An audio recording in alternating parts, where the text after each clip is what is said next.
বাংলাদেশের রাজনীতিতে আবারও উত্তেজনা ছড়িয়েছে সাংবাদিক আনিস আলমগীরের একাধিক বিস্ফোরক মন্তব্য ঘিরে। মোস্তফা ফিরোজের ইউটিউব শো ভয়েস বাংলা এবং একটি বেসরকারি টেলিভিশনের টকশোতে অংশ নিয়ে তিনি বলেন, অন্তর্বর্তী সরকারের সময় তৈরি জুলাই গণ অভ্যুত্থান স্মৃতি জাদুঘর ভবিষ্যতে ভেঙে ফেলবে আওয়ামী লীগ। তিনি বলেন, ডক্টর ইউনূস ক্ষমতা ছাড়ার পর তার বাড়ি ও গ্রামীণ ব্যাংকে হামলা হতে পারে। আনিসের ভাষ্যমতে 5 আগস্টের পর দেশে মব কালচার প্রতিষ্ঠা পেয়েছে, যার সূচনা হয়েছিল ধানমন্ডি 32 নম্বর বাড়ি ভাঙ্গার মধ্য দিয়ে। উপস্থাপক প্রশ্ন তোলেন, তাহলে খালেদা জিয়ার বাড়ি কারা ভাঙল? শহীদ জিয়ার কবর খোঁড়ার হুমকি কারা দিয়েছিল? উত্তরে আনিস বলেন, এই সহিংস সংস্কৃতি আমাদেরই তৈরি এবং তা চলতেই থাকবে, কারণ দেশে একটি রাজনৈতিক দলকে নিষিদ্ধ করে রাখা হয়েছে। আনিস আলমগীরের অতীতে আওয়ামী লীগপন্থী সাংবাদিক হিসেবে পরিচিত ছিলেন।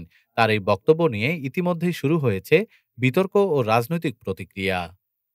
ডেস্ক রিপোর্ট, আজ বার্তা।